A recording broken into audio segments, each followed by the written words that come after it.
What if the most peaceful civilization in the galaxy, 43 species, 9,000 years of careful, gentle silence, suddenly opened its door to a creature it could not understand? A creature with warm skin, restless hands, and a smile that made ancient elders whisper the word dangerous. Tonight we travel to the heart of Velari Union, a place called the Quiet, where stars hang still as lanterns, and every thinking being has learned that the safest thing in the universe is never to reach for danger. But a small scratch ship is about to arrive at their border. Four humans are inside it, and what they will dare to do, will wake an entire galaxy from a sleep 9,000 years deep. Stay with me. This is the Gentle Monsters. There is a place at the edge of the known sky where the stars do not flicker. They simply hang there, calm and certain, like lanterns that have forgotten how to be afraid. The old astronomers of 1,000 worlds gave that place a name in 1,000 different languages, and yet, somehow, every one of those names meant the same thing. The quiet. Travelers who passed through it spoke of how their hearts slowed, how their thoughts softened, how even the engines of their ships seemed to hum a little lower, as if politely lowering their voices in a sleeping house. That place was the heart of the Velari Union. For more than 9,000 years, the Velari Union had been the most peaceful gathering of intelligent beings in the known galaxy. There were 43 species inside it, 43 different shapes of mind. Some had 3 hearts and silver skin. Some breathed light instead of air. Some had no eyes at all and saw the universe through patterns and sound. They were tall. They were small. They were beautiful and strange. But, in one way, every single one of them was alike. They were careful. They had learned, long ago, that the universe was a dangerous place, and that the safest thing a thinking creature could do was to stop reaching for danger. They built their cities inside thick stone shells. They wrapped their planets in soft, glowing shields. They flew their ships only along paths that had been mapped and remapped 100,000 times. They did not explore. They did not gamble. They did not run. They walked. Slowly. Always slowly. They believed, with the deep, quiet faith of an old people, that whatever could not be solved by patience was simply not worth solving. And then, one calm afternoon, a small ship arrived at the edge of their territory. It was scratched. It was patched. It had clearly been hit by something, somewhere, and it had clearly been put back together by hand. Its hull bore a strange marking, a blue circle with 2 cross lines. And inside that ship were 4 creatures, soft-skinned and warm-blooded, who carried in their faces a kind of expression the Velari Union had never quite seen before. They smiled. They smiled even though their journey had nearly killed them. They smiled even though their ship was bleeding atmosphere from a tear in its side. They smiled the way a child smiles after falling off a wall and standing back up. The Velari Council watched the recordings of that arrival many, many times in the years that followed, and many, many times they tried to understand the smile. They never did. The creatures called themselves humans. And they had come, they said politely, to ask if they could join. The council did not know what to say. It was a young scholar named Yellowvar who was sent down first. Yellowvar came from a soft, slow species called the Velari proper, the founding people of the Union. They had pale gray skin like wet stone and wide, lidless eyes that took in light the way a sponge takes in water. Their voices, when they spoke, sounded like wind moving through a deep cave. Yellowvar was younger than most scholars, only 190 years old, which by the standards of their people made them barely an adult. They had been chosen for the task because they were curious, and because curiosity, on Velari, was considered a small and slightly embarrassing flaw, like a stutter or a limp. The older scholars did not want the job, so Yellowvar got it. Yellowvar stepped down the ramp of the docking station and met the 4 humans face to face. The first one, a man, stepped forward and did something extraordinary. He held out his hand, not as a weapon, not as a sign, simply as a piece of his body, offered to a stranger. "My name is Ethan Cole," the man said, in a low, steady voice. "Thank you for letting us come." Yellowvar stared at the offered hand. They stared for what felt, to the human, like a very long time. Then, very slowly, Yellowvar lifted their own thin gray hand and let the human take it, and felt, for the first time in their life, the warmth of another species' skin against their own. It was hot, so hot. Velari skin ran cool, like a river stone in shade. Human skin felt like a small fire wrapped in cloth. Yelovar almost pulled away, but the human did not let go quickly. He held the grip for one steady, deliberate moment, looked Yelovar directly in the eye, and only then released. Later, in their notes, Yelovar would write that this was the moment they first understood that humans were not like the other species of the Union. The other species, when they met a stranger, kept their distance. Humans walked right up. Humans touched. Humans looked you in the eye in a way that was not aggressive, exactly, but was not careful either. It was as if they were saying, with their whole bodies, I am here. I see you. Now what? Yelovar introduced themselves, and the second human, a woman with short dark hair and oil under her fingernails, grinned and said, Lena Carter, engineer. Sorry about the ship. She took a beating on the way in. Yelovar did not understand the apology. The ship was not theirs to be sorry to. But before they could ask, the third human, a slim man with a kind, tired face, said softly, Taro Senator Medic. If anyone here needs anything, please tell me. And the fourth human, who had not yet spoken, simply nodded. Behind Yelovar, hidden in the high gallery of the docking station, the entire Velari Council was watching this through 1,000 small lenses. And in the center of that council sat Vorin, the eldest of the elders, a Velari so old that the silver in their skin had begun to crack. Vorin watched the humans, and Vorin watched the smile, and Vorin, very quietly, in the slow voice of a deep cave, said one word. Dangerous. But the council did not turn the humans away. Instead, they did what the Velari Union always did when they did not know what to do. They studied. For 3 months, the humans were given a small wing of the Great Council Station, and Yelovar was given the task of watching them, recording them, and reporting back. Yelovar watched the humans eat. The humans put fire to their food. They cooked things. They burned things, and then ate the burned thing on purpose. Yelovar watched the humans rest. The humans slept in the open, with their soft bellies turned toward the sky, trusting nothing and yet apparently afraid of nothing. Yelovar watched the humans argue. The humans raised their voices at one another, sometimes loudly, and then, an hour later, they sat together and laughed about the same thing they had been arguing about. Yelovar did not understand this at all, but the thing that disturbed Yelovar most, the thing they wrote about again and again in their long, careful reports, was something quieter. It was the way the humans handled a small, simple problem. One morning, a piece of the docking station's lighting array failed in the wing where the humans were staying. It was nothing serious. The Velari engineers were scheduled to repair it in 11 days, after the proper request had been filed and the proper inspection had been done. The humans were told this. The humans nodded politely. And then, 3 hours later, Yelovar walked into the corridor and found Lena Carter standing on top of a stack of cargo crates, with a panel of the ceiling open above her head, and her arms buried up to the elbows inside the wiring of an alien station that she had not been trained on, that she did not understand, and that, by every Velari rule of safety, she absolutely should not have touched. Lena Carter, Yelovar said carefully, what are you doing? Lena Carter looked down. There was a smudge of soot on her cheek. She was smiling. Fixing the light, she said. You are not authorized. Yeah, I figured. You do not know this system. I do now. You could be hurt. Lena Carter shrugged, and then, casually, as if she were commenting on the weather, she said, yeah, well, you learn faster when you might get zapped. And then she went back to her work. And 10 minutes later, the light came on. Yelovar stood in that corridor for a long, long time. They did not know how to write what they had just seen into a report. There was a Velari word they thought of, a word that meant something like reckless, and a word that meant something like brave, and they realized, slowly, that humans seemed to live somewhere in the small, sharp space between the two, where neither word fit, and they did not yet have a name for it. That night, Yelovar asked Ethan Cole a question.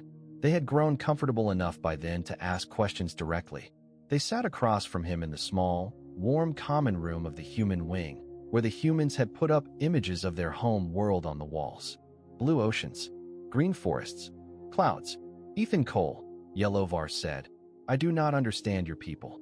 Ethan Cole nodded. He did not seem offended. He took a long sip of the dark, hot drink the humans called coffee, which Yelovar had refused to try after the first cautious sniff. That's fair, Ethan said. We don't always understand ourselves. Your engineer fixed the light, Yelovar said. She had no permission. She had no training. She might have been hurt. What? Ethan Cole thought about this for a long time. He set down his drink. He looked into the middle distance, past Yelovar, past the wall, past the station, out towards something only he could see. Where I come from, he said slowly, the lights go out a lot. Storms, earthquakes, wars. We grew up in places where, if you waited for the right person to fix the right thing, you'd freeze to death in the dark. So we learned to fix the light ourselves, even if we didn't know how. Especially if we didn't know how. Because sometimes the only way you ever learn is by reaching into the wires and finding out. Yelovar was quiet. That sounds painful, they said finally. Ethan Cole laughed, a soft, low laugh, and rubbed his hands together as if remembering an old burn. Yeah, he said. Yeah, sometimes it is. Yelovar wrote that conversation into their report that night. They wrote it carefully. They wrote it 3 times, trying to find the right words. And at the end, almost as a private note to themselves, they wrote one more line. These creatures are not careful, but they are not careless either. They are something else. I do not yet have the word. The council read the report. Vorin, the eldest, read it twice. And then Vorin did something that startled the rest of the council. Vorin agreed to admit the humans into the Union on a probationary basis for a period of 50 Velari years. The council murmured. Some objected, but Vorin lifted one slow gray hand and silenced them. We are old, Vorin said. We have grown careful, and our care has become a kind of sleep. Perhaps it is good for us to keep, in our house, one creature that is awake. And so, on a quiet day under the still and patient stars, humanity joined the Velari Union.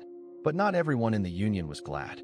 Far on the other side of the great council station, in the long polished hall where the Union's fleet was commanded, there stood a tall, pale alien with eyes the color of old copper.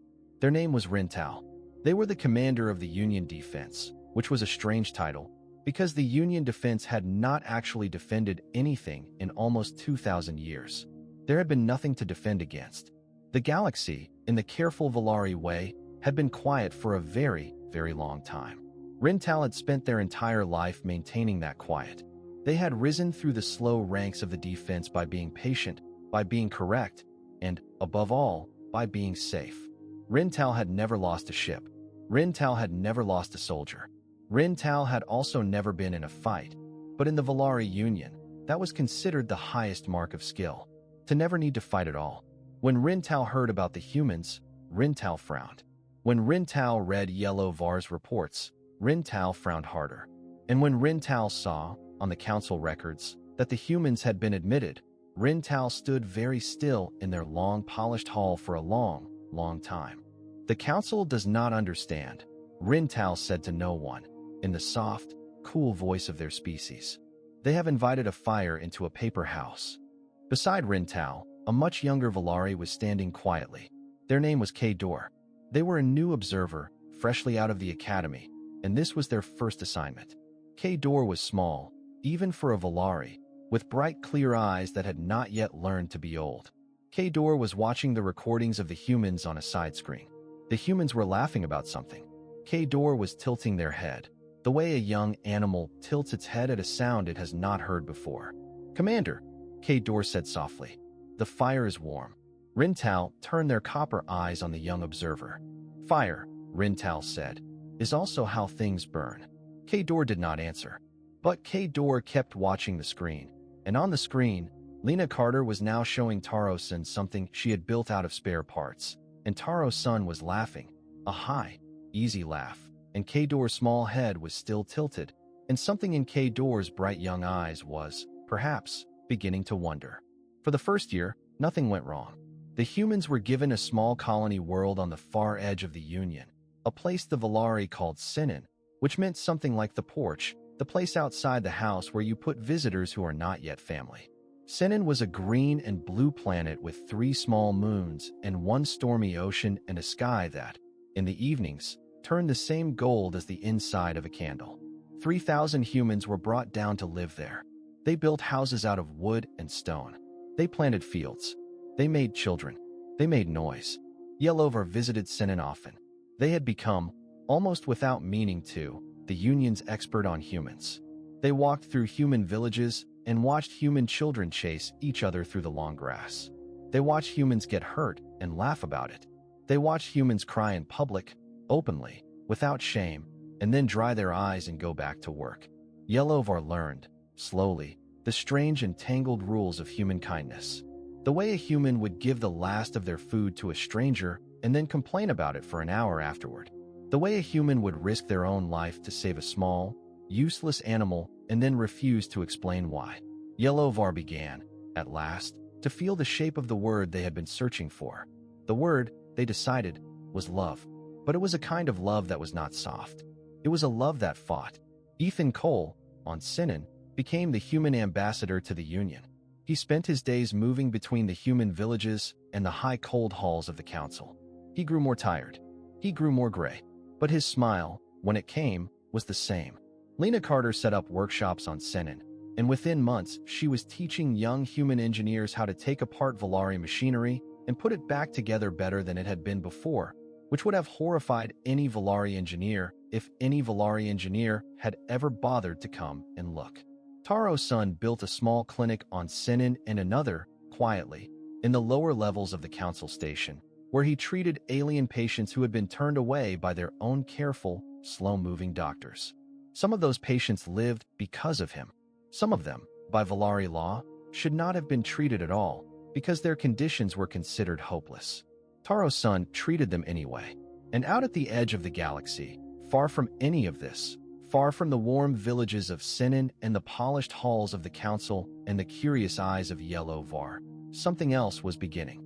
It started small. A long-range survey ship, one of the slow, careful kind that the Velari sent out to map and remap the same paths every century, lost contact with the Union. There was no distress call. There was no last message.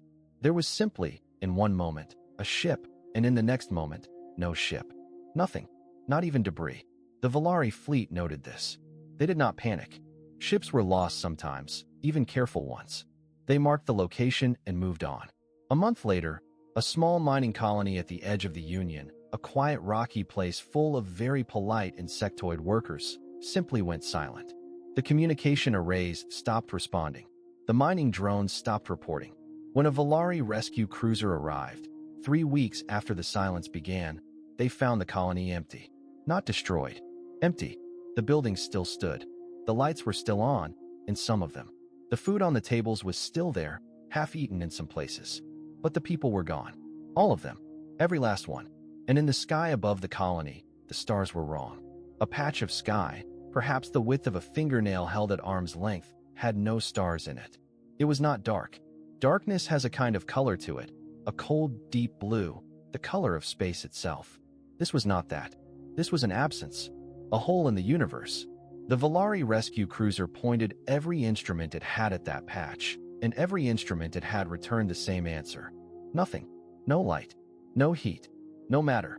No motion. No measurement of any kind. As if the part of space where the patch hung had been carefully, surgically, removed. The rescue cruiser turned around and went home. The Velari Council met. The Council watched the recordings. The Council, in their slow, careful way, deliberated for 4 days. And at the end of the 4 days, they made their decision. They named the thing the Black Storm. And they decided, by unanimous vote, to leave it alone. This was the Velari way. This had always been the Velari way. If a thing was dangerous and could not be understood, you did not poke it. You did not study it. You did not approach it.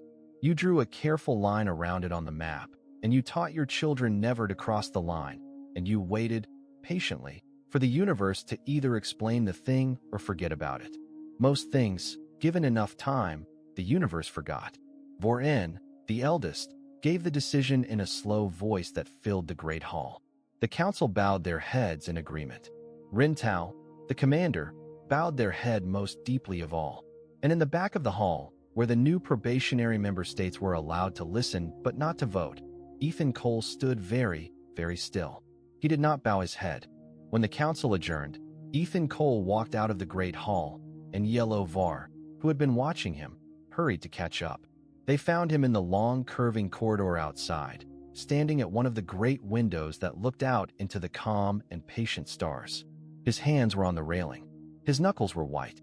Ethan Cole, Yellovar said gently. You are troubled. Ethan did not turn. Yellow, he said, and his voice was quiet, and there was something in it Yellovar had never quite heard before. How many people lived on that mining colony? Yellovar checked their internal records. 11,043. Ethan was silent for a long time. They're not gone, he said finally. Ethan Cole, the colony is empty. The recordings show. They're not gone, Ethan said again. He was still looking out at the stars. Empty isn't gone. Empty just means we don't know where they went yet. And your council just voted to never find out. Yellover did not know what to say. By Velari thinking, the council's decision was wise. There was no safe way to investigate the Black Storm. The risk was too great. The cost of any rescue was likely to be more lives lost than lives saved. It was better, by every Velari measure, to draw the line, mark the map, and let the lost rest. But Ethan Cole was a human. And a human, Yellovar was beginning to understand, did not measure things that way. 11,000, Ethan said softly, is a number. It's a big number. But it isn't really 11,000, is it? It's 1, and then 1, and then 1, 11,000 times. And every one of those ones had a face, and a name, and someone who loved them. And right now, somewhere, maybe, they're still alive. And they're waiting. And we just decided not to look. He turned, finally, and looked at Yellow-Various. His eyes were wet. Yellovar had never seen a human's eyes do this before, not from sadness. Only from chopping the sharp green plant called onion, which the humans, for some reason, insisted on putting in everything. I have to go, Ethan said. Yellow, I have to go and look. The council has forbidden it. I know. You will lose your standing. The humans will lose their place. You may all be expelled from the Union. I know. Ethan Cole. Yellowvar's voice was, for the first time in their long, careful life, almost pleading. It is too dangerous. You do not know what is in the storm. Ethan Cole smiled. It was a small smile. It was a tired smile. It was the smile Yellowvar had seen on the very first day, on the docking ramp, when this strange, warm-blooded creature had first held out his hand. Yeah, Ethan said. I know. That night, Ethan Cole filed a request with the council. He did not ask for permission to enter the Black Storm. He knew permission would be refused. Instead, he asked for permission to take a single human ship, with a human crew of his own choosing, on a long survey of the empty colony's outer system. He framed it as a memorial mission, a gesture of human respect for the lost. A small ceremony, nothing more. The council, who did not understand human ceremonies very well and did not particularly want to, granted the request without much thought. Ethan Cole picked his crew the next morning.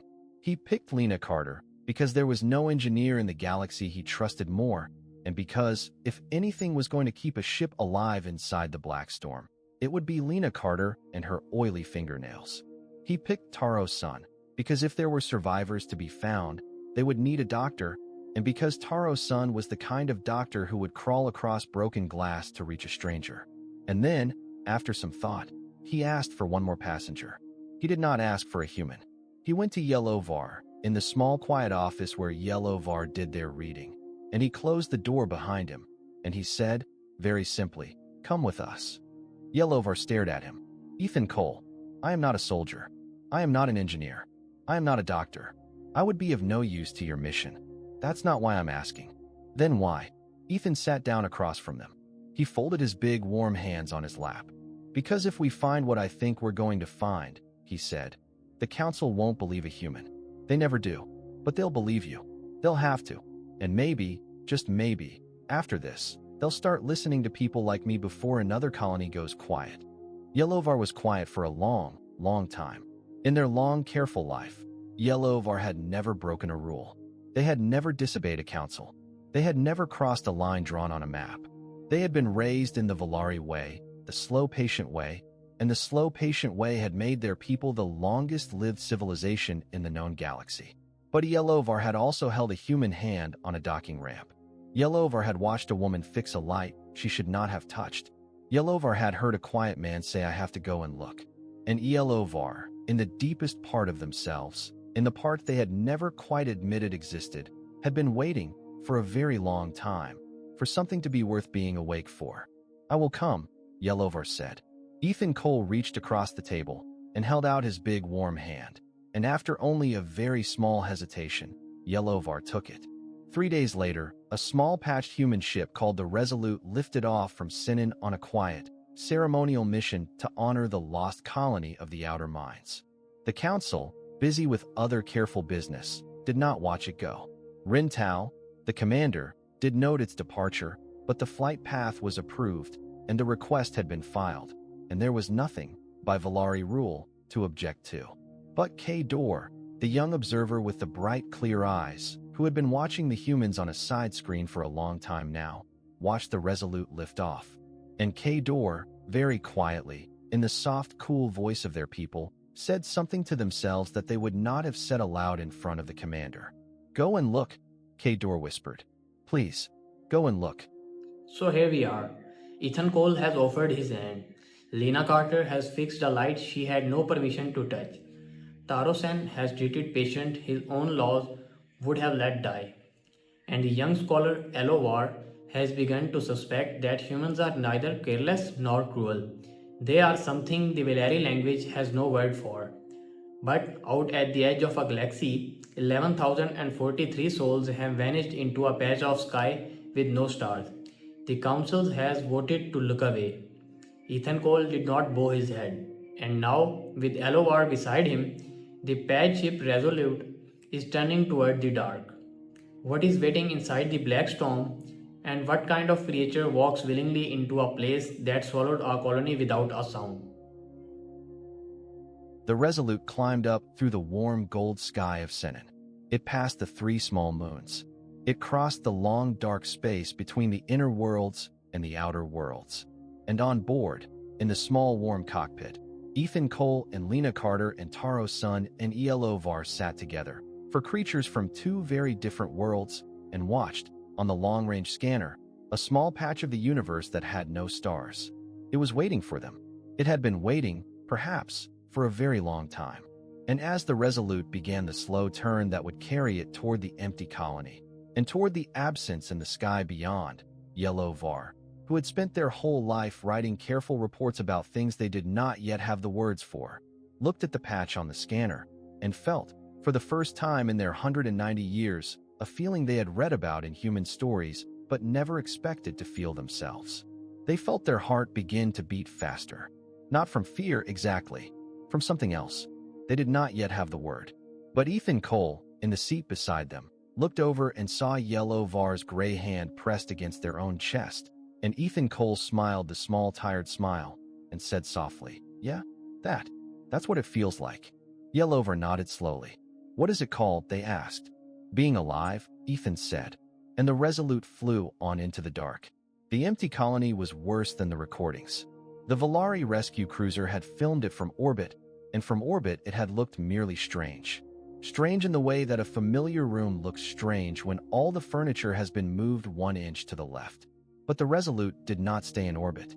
The Resolute came down, and on the ground, among the silent buildings, the strangeness became something else.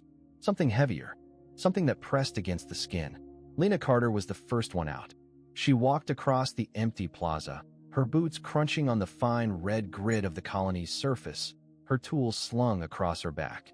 She walked into the first building she came to, which had been a worker's canteen, and she stood in the doorway for a long moment, and then she said, very softly, "Oh." Inside the canteen, the tables were set. There were bowls of food at every place. The food had not rotted. It had not even cooled. Lena put her hand near one of the bowls, and the bowl was still warm. "Ethan," she said into her communicator, "you'd better come see this." Ethan came. So did Taro. So did Yelovar, who had insisted on wearing a thin protective suit despite Lena's assurance that the air was breathable. Yelovar moved slowly through the canteen, their wide gray eyes drinking in everything, their long fingers trailing along the tables. "This food," Yelovar said. "It is fresh." "I know," Taro said. "It cannot be fresh. The colony has been silent for 3 weeks." "I know." "Then how?" "I don't know," Taro said. He was bent over one of the chairs. He pointed gently. "But look at this." On the seat of the chair, there was a small soft impression, the shape of someone who had been sitting there. The cushion had not yet sprung back, as if the person who had been sitting there had stood up only a moment ago, maybe to fetch something. maybe to greet someone, and had then, between one step and the next, simply ceased to be there. Yellowvar stared at the cushion for a long time. Time, they said quietly. The other three turned to them. What? Ethan said. Time is wrong here, Yellowvar said. They lifted their hand and held it near the bowl of warm food, and then near the cushion, and then, slowly, near the empty doorway. They closed their wide gray eyes for a moment. The Velari, Ethan and Lena and Taro had learned, had a small subtle sense for the shape of time. Not strong, not magical, just a faint pressure, the way a human can sometimes feel that a storm is coming before they hear the thunder. Yellowvar was using that sense now, and what Yellowvar was feeling was making the pale gray skin of their face go several shades paler. This colony, Yellowvar whispered, is not 3 weeks empty. It is 3 minutes empty, or perhaps 3 hours. The time inside this place is moving differently than the time outside it. Slower, perhaps, or stranger. The people here did not vanish 3 weeks ago. To them, they have only just gone. Or perhaps they are still here, only one breath away, and we cannot see them because our breath is moving at the wrong speed. There was a long silence.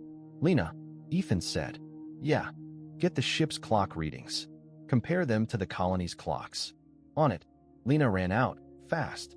10 minutes later, she was back, and her face was pale under her smudges of soot. Ship clock and colony clock, she said. They were synced when we landed. They've drifted 3 seconds apart in 20 minutes. The colony is running slow. Slow, Ethan said. Slow? How slow? Lena swallowed. If this ratio holds, then 1 hour outside is about 50 seconds inside. Which means 3 weeks outside, Taro finished quietly, is about 4 hours inside, Lena said. 4 hours, give or take. The four of them stood in the silent canteen and looked at the warm bowls of food and the soft impressions on the chairs and tried to imagine 11,043 living beings, frozen 4 hours ago, somewhere they could not see. They're still here, Ethan said. His voice was rough. Aren't they? They're still here, but they're not here yet. They're trapped between seconds. It is possible, Yellover said softly. It is not yet certain, but it is possible. Ethan turned to the doorway. He looked up at the sky. The sky over the colony was the same calm and certain Velari sky, except for one place, high up, where there was a small patch of nothing. The black storm. From the ground, it looked tiny, the size of a fingernail. But in some sense, Ethan understood it was very, very close. Lena, he said, without turning around. Yeah. Can you modify the ship to handle the time slip? Lena was quiet. Lena, Ethan said again. I heard you. I'm thinking. She rubbed her chin, leaving another smudge. If the storm is doing this, and we go inside it, the slip is going to get worse. A lot worse. We won't be able to talk to the Union. Our clocks will be useless. We won't even be able to trust our own heartbeats. I'd have to rebuild half the navigation system from scratch. And I'd have to do it with no specs, because nobody's ever been inside a thing like this and come back. Can you do it? There was a pause. Lena's chin came up. The grin came back. The same grin she had worn on the docking ramp on the first day. Course I can do it, she said. I just wanted to scare you first. Ethan laughed. It was a short, surprised laugh, the laugh of a man who had been holding his breath for a long time. Taro smiled. And Yellowvar, who had been watching all of this with their wide gray eyes, made a small sound in their throat that, on a Velari, was the closest thing to a laugh that their species had. Then let's do it, Ethan said. Let's go in. It took Lena 3 days to rebuild the Resolute. She took it apart in the empty colony, with the warm bowls of food still on the tables and the soft cushions still bearing the shapes of people who were almost there. She rewired the navigation. She bypassed the central clock. She rigged a system of mechanical timers, old ones, the kind that ran on springs and gears, because, she said, the storm might mess with electricity and time, but it couldn't mess with a wound spring. She built a redundant life support that ran on pure chemistry, no computers. She built backup engines that could be controlled by hand. She did all of this with no manual, no plans, no help, and very little sleep. And by the end of the 3rd day, she was so tired she was swaying on her feet, and the Resolute was a different ship. It was uglier. It had patches and wires running across its hull on the outside, where there had not been wires before. It had bolts where there had been smooth seams. It had, in places, small handles that had been welded on so that, if all else failed, a human could grab on and hold.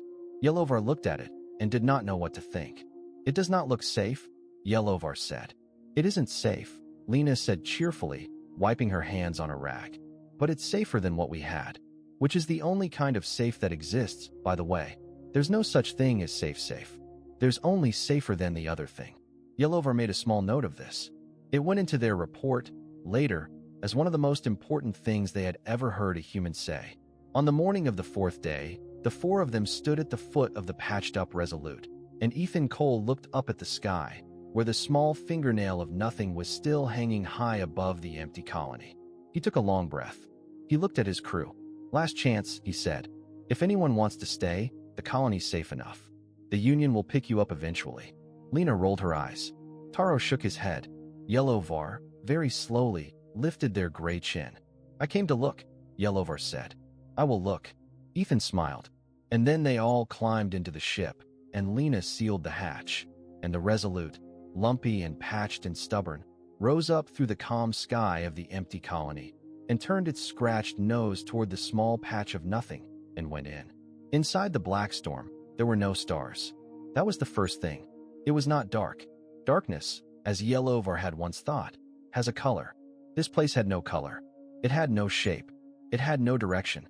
The viewports of the Resolute showed something the human eye and the Velari eye were not built to see, and so the eye, helpfully, showed them nothing at all. Just a kind of soft gray blank, the color of an unwritten page. The second thing was the silence. Not the silence of space, which is a busy silence, full of radio whispers and the hum of distant suns. This was a deep silence, a held silence, as if the universe in this place were holding its breath. The third thing was the way the ship felt. Lena had warned them about this. She had said, before they entered, that the gravity readings would go strange, and the time readings would go strange, and that they should not trust any of their instruments. What she had not been able to warn them about was the feeling. The feeling, inside the storm, was that the ship was somehow not entirely there. As if a piece of it, a small piece, was somewhere else. As if, at any moment, the rest might follow. All right, Ethan said. His voice sounded oddly small in the cockpit, as if the air were eating it. Status. Mechanical timers running, Lena said. She was tapping the little spring-driven clocks she had bolted to the console. Electronics are flickering. Comms are dead. Navigation thinks we're in 8 different places at once, but the timers say we're moving at 1/4 expected speed, which means we're inside the slow zone. Ethan finished. Yeah, and it's going to get slower the deeper we go. Taro's son was watching the medical sensors, which were behaving in ways that no medical school had ever prepared him for. Heart rates are normal, he said. Brain activity normal. I think. The instruments don't really know what to do, but the four of us look fine to my eyes.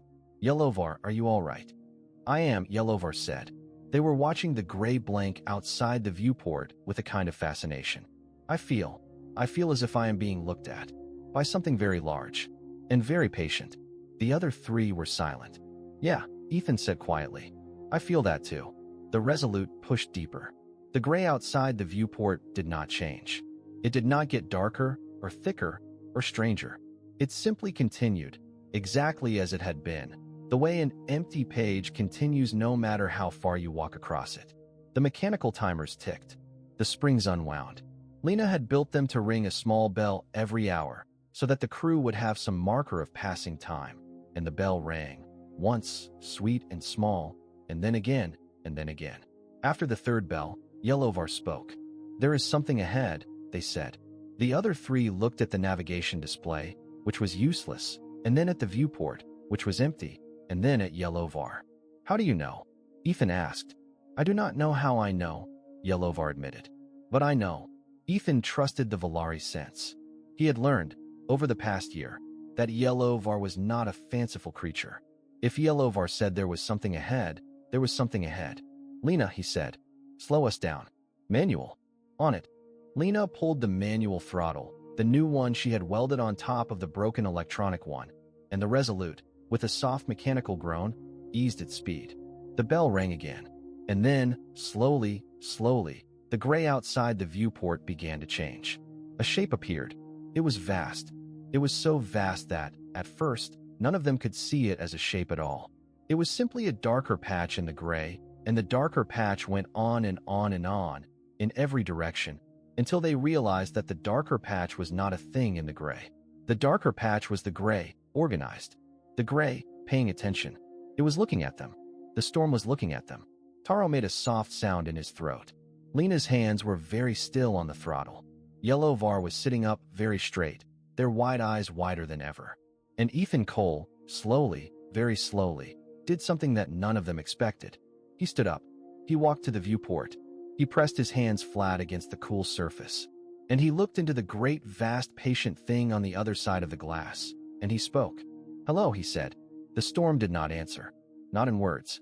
But the gray outside the viewport rippled, very faintly, like the surface of a pond when a leaf falls a long way away. And inside the cockpit, the air seemed to get heavier. Or lighter. Or something. Something changed. "Ethan," Lena whispered. "Ethan, I don't think you should." "It's listening," Ethan said. He did not turn around. His hands were still on the glass. "Whatever it is. It's listening." "To what?" "To us," Ethan said. "To everything. It's been listening to the Union for a long, long time. That's why the colonies went quiet. It wasn't attacking them. It was listening to them. And when there was nothing to hear, it pulled them in to listen closer." "Ethan, that's a guess." "I know it's a guess. That's a really big guess to make to a thing that ate 11,000 people." "They're not eaten," Ethan said. "Yellow, tell them. Tell them what you feel." Yellowvar swallowed. Their gray throat worked. "He is right," Yellowvar said softly. "It is not eating. It is gathering. Like a child who collects small bright stones because they are pretty. The lost ones are not destroyed. They are simply held." "Held where?" Taro said. "Inside it. Inside the slowness." "Can we get them out?" Yellowvar was quiet. "I do not know," they admitted. "But I do not think the storm will let us get them out, because I do not think the storm understands that holding them is wrong. I do not think the storm understands wrong at all. I think it is very young. I think it is a thing that is just becoming. And it has found that the universe is full of small bright lives, and it does not yet know that small bright lives need to keep being lived." Ethan finally turned away from the viewport. "Then we teach it," he said. "Ethan Cole." Yellowvar's voice was almost a whisper. "It is enormous. It is ancient and young at once. We are four. We cannot teach a god." Ethan smiled the tired smile. "Yellow," he said. "I have been a parent. Lena has been an older sister. Taro has been a doctor to 1,000 frightened patients. We have all spent our lives teaching enormous, ancient, young things how to be alive without breaking the world. That's all this is. That's all this ever is." Yellowvar stared at him. And Yellowvar, who had spent their 190 years writing very careful reports, felt something move in their chest, the same something they had felt on the docking ramp, the same something they had felt when the Resolute had lifted off, only stronger now, much stronger, almost too much to bear. The word, they realized, was hope. "What do we do?" Yellowvar said. Ethan looked at the great vast patient gray outside the viewport. "We talk to it," he said. "We show it. We show it what life is. Not by telling it. By doing it. Right here. In front of it. Loud enough, and bright enough, and stubborn enough, that even something this big has to notice. And if it does not notice, then we get louder," Ethan said. "And brighter. And more stubborn. Until it does." Lena pushed back from her console. She rolled up her sleeves. "Right," she said. "Where do we start?" "Start by living," Ethan said. "All of you. Right now?" Out loud. So they did. They cooked. Lena pulled out the small kitchen module that Taro had insisted they bring, and she fired up the burner, and she cooked a meal of human food, the cooked with fire kind, the kind that smelled. She cooked it badly, on purpose, because Lena was not a cook, and the smoke filled the cockpit and set off 2 of the alarms. Taro put on music. He had a small player full of human songs, songs from 100 different countries on a planet that none of the crew had seen in years, and he turned it up loud, and the cockpit filled with old human voices singing about love and loss and the long road home. Yellowvar, hesitantly, began to read aloud from one of their reports, in their soft, cool voice that sounded like wind through a deep cave, and the report was about humans, about the smile on the docking ramp, about the woman who fixed the light, about the man who said, "I have to go and look." And Ethan Cole, The leader, the diplomat, the tired man, sat down in his chair and laughed, really laughed. A great warm human laugh. At the smoke and the music and the soft cool voice of his Velari friend reading about him as if he were the strangest creature in the galaxy. And outside the viewport, the gray rippled. It rippled more than before. It rippled in waves now, soft and slow, but moving, moving with the music, moving with the laughter, moving with the smell of the badly cooked food. And in the ripples, very faintly, the four of them began to see things. Not clearly, just hints. The shape of a face, the flicker of a light, the curve of a hand, as if the great vast patient thing were beginning, slowly, to remember the small bright lives it had gathered and was, very gently, beginning to lift them up to where they could be seen. "It's working," Lena whispered. There were tears on her face. She did not bother to wipe them. "Ethan, it's working. Keep going," Ethan said. His own voice was thick. "Don't stop." So they did not stop. They cooked more food. Taro put on more music. Yellow Var, growing braver, began to sing along with one of the human songs in their soft, cool voice, mispronouncing every word, and the song was almost unrecognizable. And Lena laughed so hard she had to sit down, and the gray outside the viewport rippled and rippled and rippled, and the faces in the ripples grew clearer, and the lights grew brighter, and somewhere very far inside the storm, the four of them felt a great vast patient thing beginning, very slowly, to wake up. And then, all at once, everything stopped. The gray froze. The ripples vanished. The faces disappeared. The bell on Lena's mechanical timer, which had been ringing every hour, stopped mid-ring. The note hung in the air, half-finished, like a frozen drop of water. The smoke from the cooking pot stopped rising. The music stopped, not because the player had been turned off, but because the sound had simply stopped traveling through the air. The only thing still moving, in the entire ship, was the four of them. They could see each other. They could move. But everything else was frozen. "Lena," Ethan said. "What just happened?" Lena stared at her instruments. Her face was pale. "It noticed us," she whispered. "Ethan, it really noticed us." The gray outside the viewport, which had been rippling, was now, slowly, parting. Not the way clouds part, the way curtains part, as if a hand were drawing them aside. And behind the curtains, the four of them began to see, for the first time, what was inside the storm. It was full. It was so full. There were faces, thousands of them, millions of them. There were ships, whole ships, frozen in mid-flight, their crews still at their stations, mouths open in mid-word. There were children. There were small soft things that none of them recognized, perhaps animals, perhaps something else, all held in the great gentle grip of the storm, all looking out, all waiting. And among them, in a quiet corner of that vast still gallery, were the 11,043 of the lost mining colony. And they were alive. All of them. Frozen, but alive. And one of them, a small insectoid worker with delicate translucent wings, had her head turned, very slightly, toward the Resolute. As if she had heard something. As if, against all odds, across all the great patient slowness of the storm, she had heard a human voice, and human laughter, and the soft cool song of a Velari mispronouncing the words, and had lifted her small head to listen. Taro made a sound. It was not quite a sob. It was the sound a doctor makes when a patient who should not have lived opens their eyes. "Ethan," he said, "we have to get them out." "I know. We have to get them out now." "I know," Ethan said. "I'm thinking." Yellowvar was staring out at the great gallery of the held. Their wide gray eyes were full of something Yellowvar had no word for. "It does not want to let them go," Yellowvar said quietly. "I can feel it.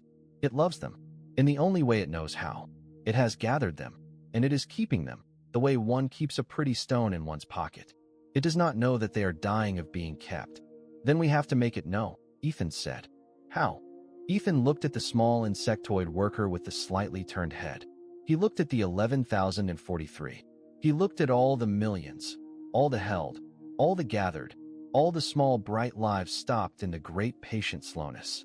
And Ethan Cole, the human ambassador, who had come a long way from the docking ramp where he had once held out his hand to a stranger, took the deepest breath he had ever taken. "By giving it something," he said, "that it will have to let go." "What?" Lena said. Ethan smiled the tired smile. The very tired smile. "Me," he said. And there it is. The moment everything pivots on.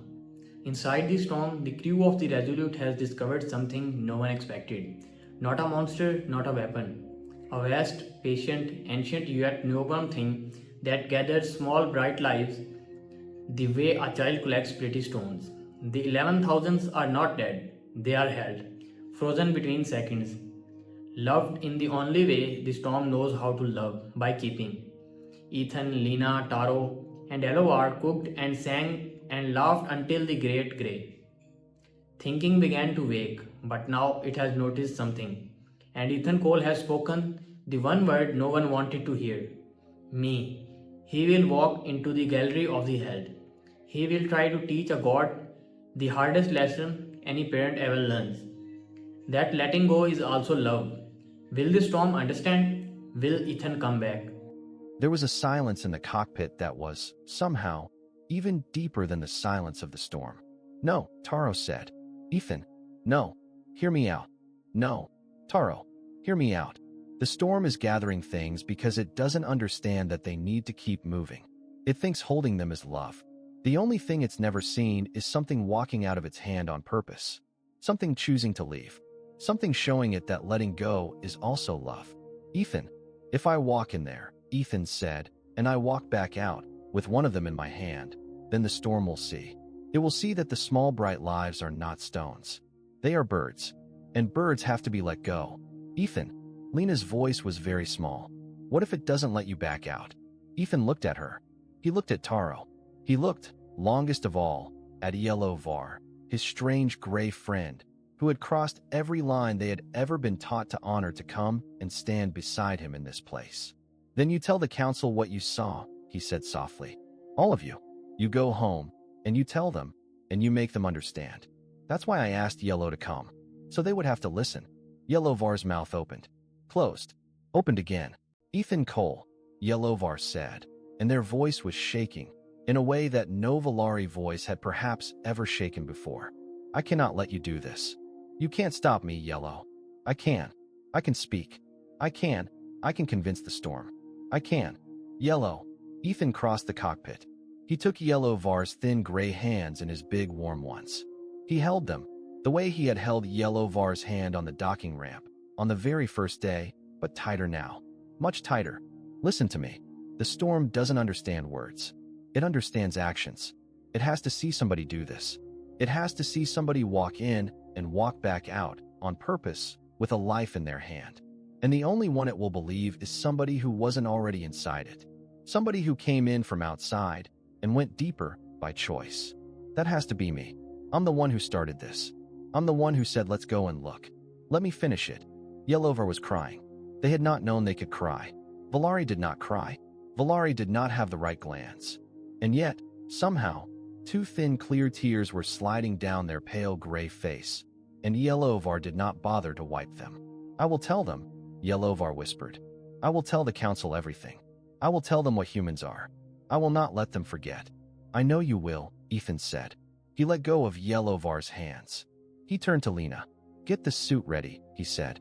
Lena was crying too, but Lena was Lena, and crying did not stop Lena from working. She nodded sharply. She moved to the suit locker.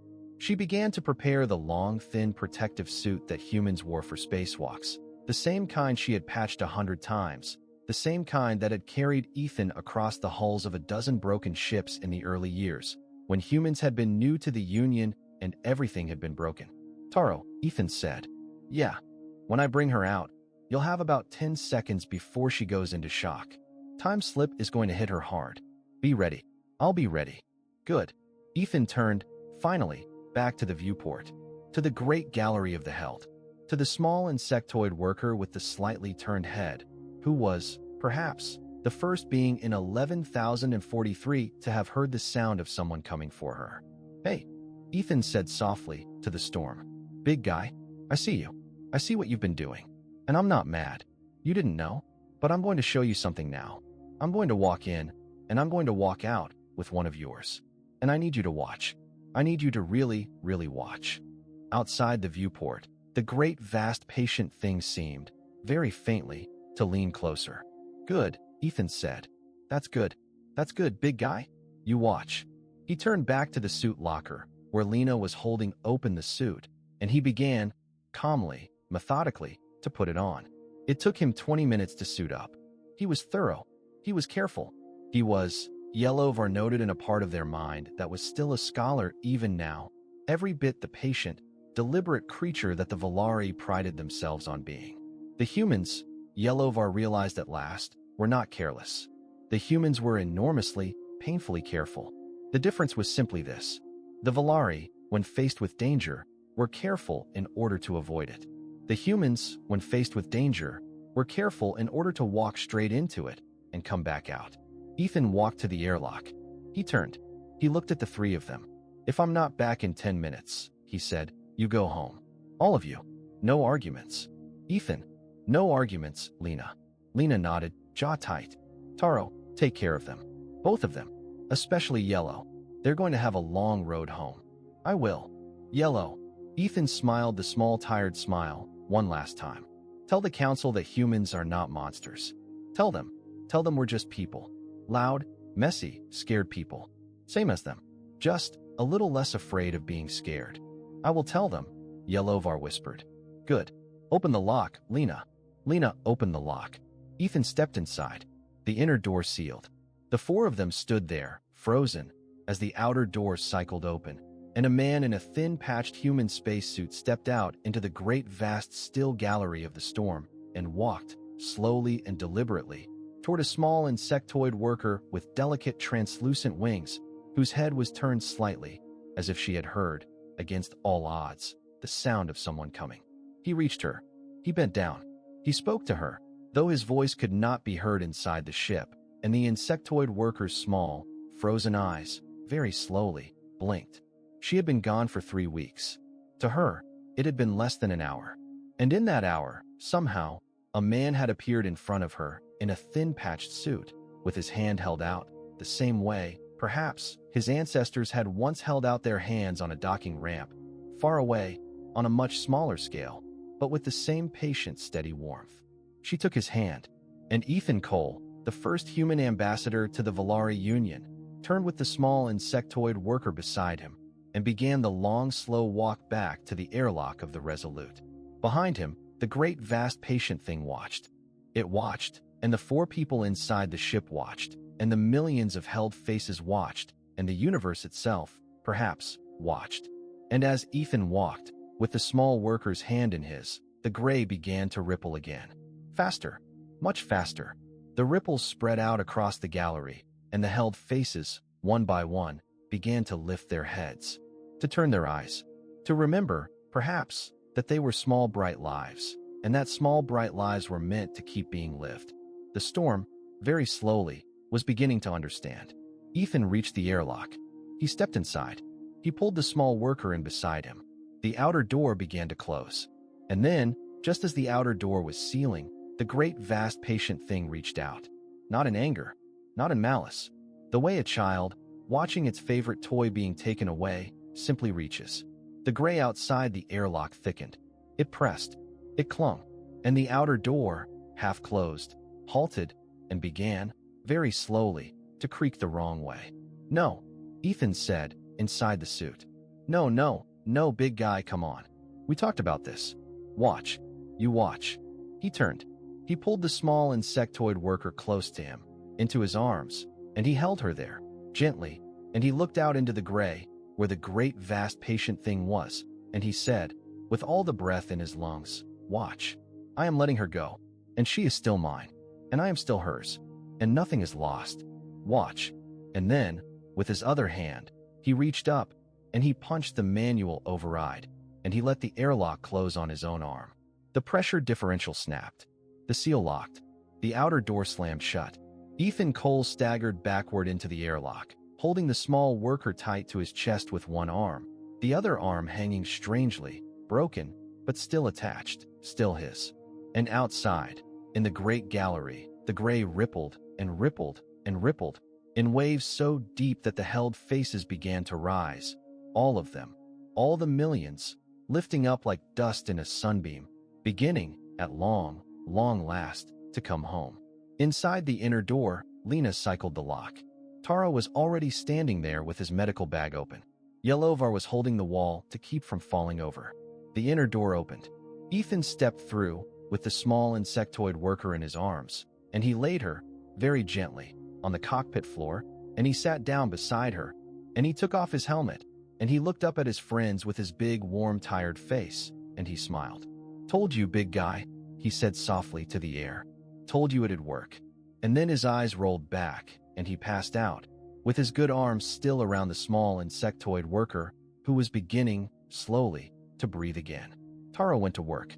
He worked on Ethan first, because Ethan's arm was the worst injury, and because Ethan was the one who would die first if he was not stabilized. He set the bone. He started the fluids.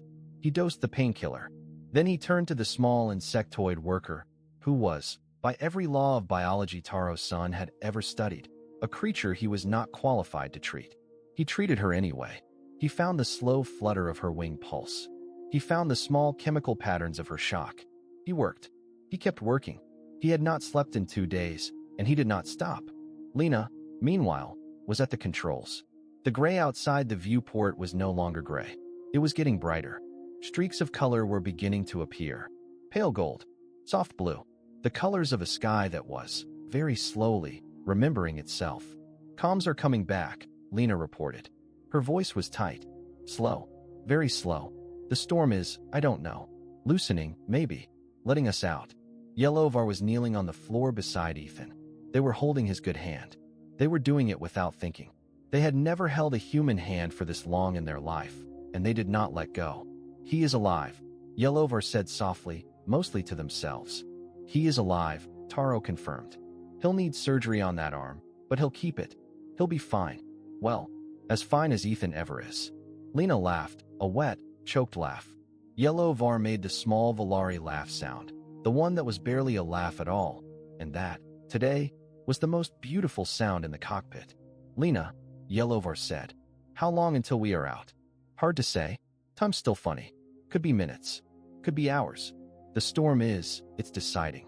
"Deciding what?" "Whether to let us all the way out." The 4 of them, 3 plus the small insectoid worker, sat in the cockpit and waited. Outside, the gray grew brighter. The streaks of color spread. And then, all at once, the viewport cleared and the stars came back. They came back like a held breath being let out. The Resolute slid, almost gently, into ordinary space. Behind it, where the black storm had been, there was now a place that was not nothing. It was thinner, somehow, smaller, calmer. The fingernail of absence had become more like a fingernail of mist, and even that mist was, slowly, beginning to fade. And out of that mist, in long quiet streams, came the held. Ships, crews, workers, children, animals, whole shoals of small bright lives flowing back into the ordinary universe, blinking, gasping, looking around, finding their bearings. The 11,043 of the mining colony, the crews of the lost survey ships, the countless others, taken from places nobody had even known to mourn, returning home. The storm had let them go. The storm had let them all go. Lena, at the comms, finally got a signal. She turned, with shining eyes, to Yellowvar. "It's the council," she said. They're hailing us. They want to know what's happening. The whole Union is seeing this. Every ship, every world. Yellow. They want a report." Yellowvar stood up, slowly. They wiped the last of the strange, clear tears from their gray face. They looked at Ethan, who was sleeping the deep, clean sleep of a man who has done a very hard thing well. They looked at Taro, who was already moving on to the next patient. They looked at Lena, who was grinning and crying and beautiful in the way of people who have just survived something that should have killed them. And then Yellowvar, the soft, cave-voiced young scholar, who had been chosen for this job because no one else had wanted it, who had been raised to be slow and careful and cautious, who had crossed every line of their people to come into the dark with these strange, warm-blooded creatures, walked to the comm station and opened the channel and began their report. "This is Yellowvar," they said. Their voice was steadier than it had ever been. "Of the Velari Union Scholarship. I am calling from the Resolute, a human ship, in the company of the human ambassador Ethan Cole, the human engineer Lena Carter, the human medic Taro-san, and 1 rescued worker of the lost mining colony of Sinanout. There are more rescued behind us. The Black Storm has been engaged. The Black Storm has been understood. The Black Storm has, of its own choosing, released its held. I am sending the full record of our journey now, and I have, with the permission of the council, one personal observation to make. They paused. They took a breath, the deep, slow breath of their people. The humans, Yelovar said softly, are not what we thought. They are not careless. They are not violent. They are not monsters. They are something for which we did not, until now, have a word. They are the ones who walk into the dark on purpose in order to bring the lost home. They are the ones who reach into the wires even when the wires might kill them. They are the ones who hold out their hands first. And we, the Velari Union, in our long, careful sleep, did not understand them. We feared them. We called them dangerous. And we were wrong. They were the only thing in the galaxy that could have done what was done today. And the galaxy owes them thanks. There was a long silence on the open channel. And then, in the slow voice of a deep cave, the voice of Vorin, the eldest of the elders, came through the speaker. Yelovar, Vorin said softly, bring them home. Yelovar smiled. In the small Velari way, the smallest possible movement of the corners of their gray mouth, and they said, we are coming home, eldest. All of us. Together. The journey home took 6 days. 6 days of repairs, of sleep, of slow, careful reentry into the ordinary lanes of the Union. 6 days during which the resolute, lumpy and patched and stubborn, was joined by a great quiet fleet of Velari rescue cruisers, who had finally, at long last, been ordered out of their careful harbors to gather the returning held. 6 days during which Ethan Cole slept, and woke, and slept again, and woke again with a cast on his arm and a small insectoid worker sitting patiently beside his bed, who had not yet learned that her people had a custom of giving her a name when she was born, but who would, in the years to come, take the name Cole because she had decided, in her quiet way, that she belonged to him now and he to her. 6 days, also, during which Rin Tao, the commander of the Union defense, stood very still in their long polished hall, watching the recordings. Rin Tao watched the moment Ethan Cole had walked into the great gallery of the held. They watched the moment he had taken the small worker's hand. They watched the moment the airlock had begun to creak the wrong way, and Ethan had let it close on his own arm rather than let go of the life he had been carrying. And Rin Tao, who had spent their whole long life never losing a ship, never losing a soldier, never being in a fight, watched a soft, warm-blooded creature do, in 15 minutes, more than the entire Velari defense had done in 2,000 years. Beside Rin Tao, K-Dor, the young observer, was watching too. K-Dor was crying, a little, in the small dry way that Velari cried. Commander, K-Dor said softly. Were we wrong, Commander? Rin Tao was quiet for a long time. Yes, Rin Tao said finally. The words seemed to cost them something.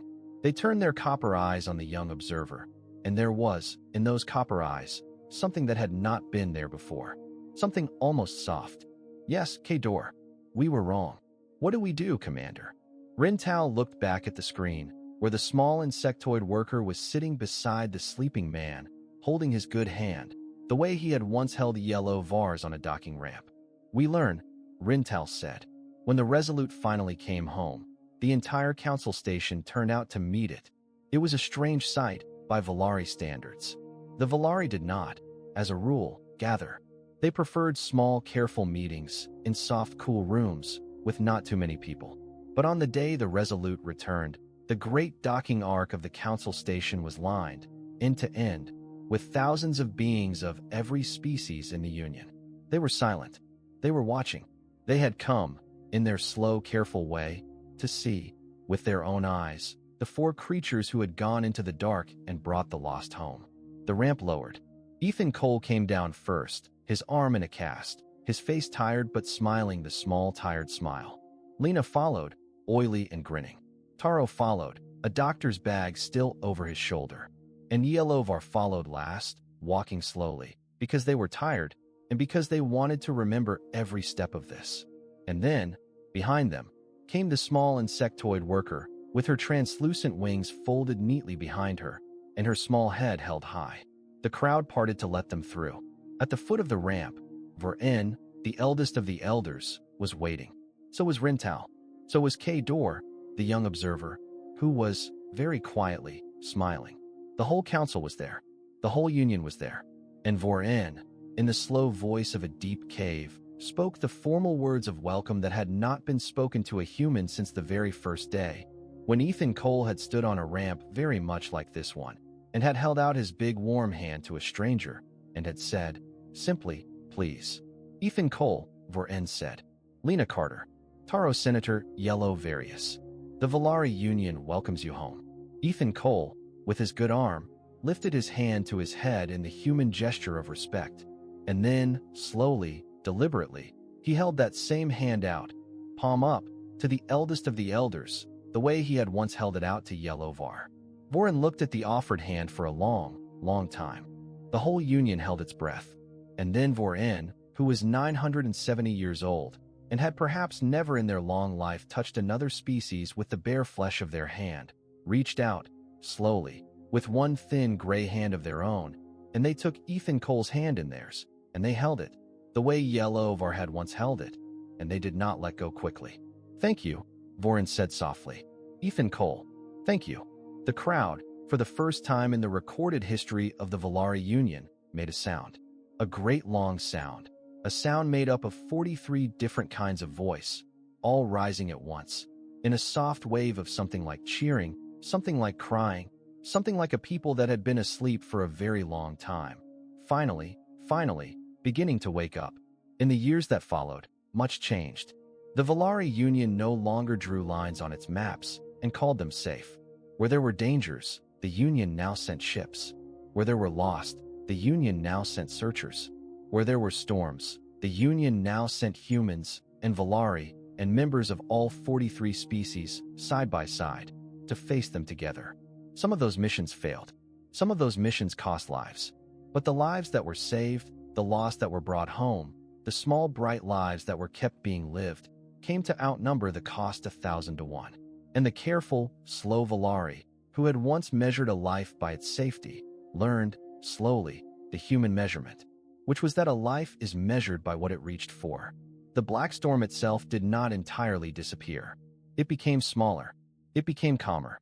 It moved, in time, into a quiet corner of the galaxy, where, occasionally, ships would still pass it, and feel, in the air around them, the patient, gentle attention of something very large and very young, watching, learning, trying its best to understand the small, bright lives that flowed past it.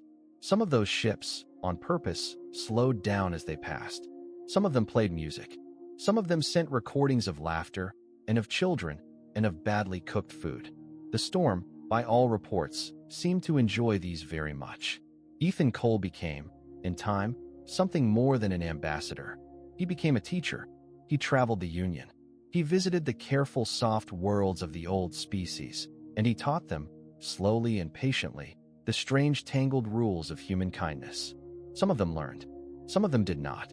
But all of them, after meeting him, walked away with a small, warm something in their chests, the same something Yellow Var had once felt on a docking ramp and had not had a name for. Lena Carter built workshops on every world that would have her. She taught engineering. She taught improvisation. She taught the art of fixing the light without permission. She raised, in her quiet, stubborn way, a whole generation of young Union engineers who were no longer afraid to put their hands into the wires and find out. Taro-san built clinics. He treated patients. He did not turn anyone away. By the time he died, of old age, in a small bright room on Sinan, with the gold light of evening on his face, he had personally saved more lives than any other doctor in the recorded history of the Velari Union. There was a small ceremony. The whole Union mourned. Even the storm, by some accounts, was a little dimmer that night. Yellow Var lived a very long time. They wrote a great many reports. The most famous of these was a small, thin volume, published 30 years after the Resolute came home, called simply What Humans Are. It became, in time, a book that every young scholar in the Union read. It was translated into all 43 languages. It was read aloud at meetings, and at ceremonies, and at the bedsides of the dying. Its last line, the line that everyone remembered, the line that was sometimes carved into the stone of buildings and the metal of ships, went like this: "They are not feared because they are violent. They are feared because they act when others freeze. They survive what others cannot. They care, even when it costs them. And in the end, when we needed them most, They were the only ones who walked into the dark on purpose to bring the lost back home. Rin Tao, the commander, spent the rest of their service rebuilding the Union defense.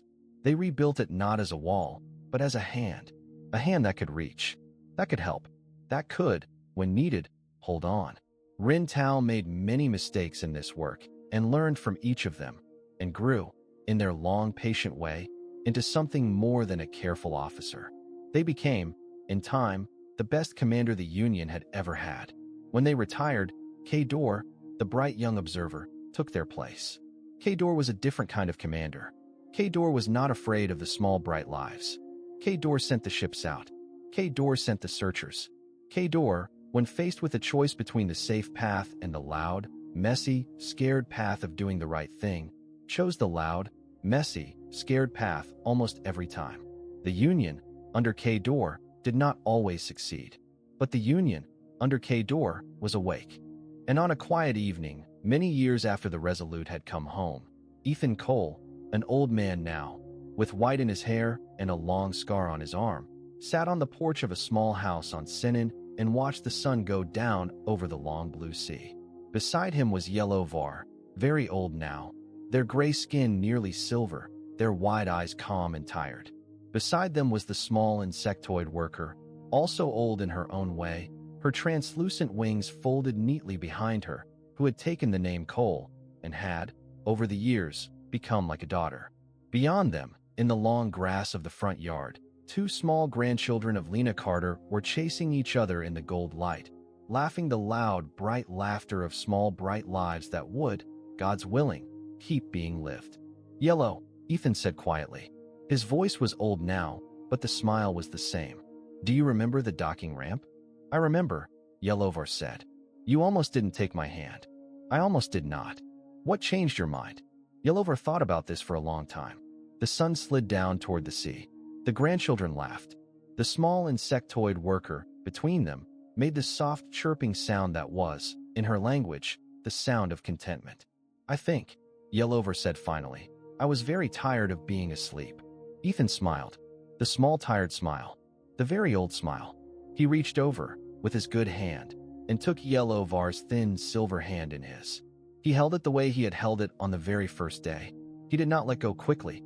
Yeah, Ethan Cole said softly, in the warm gold light of evening, on a porch on a small green world, in the heart of a galaxy that had finally learned how to be awake.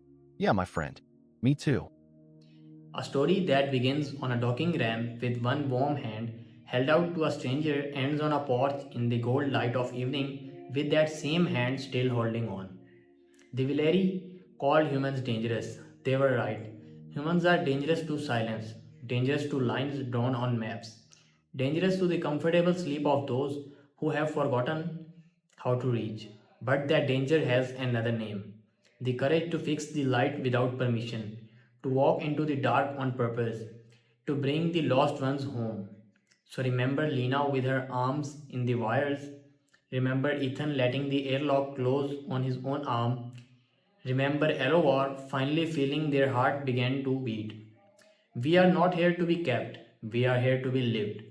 If this story moved you, tell me in the comments which character touched you the most, and subscribe for more journey into the quiet place where only the brave dare to go. Until then, stay awake, my friend, stay awake.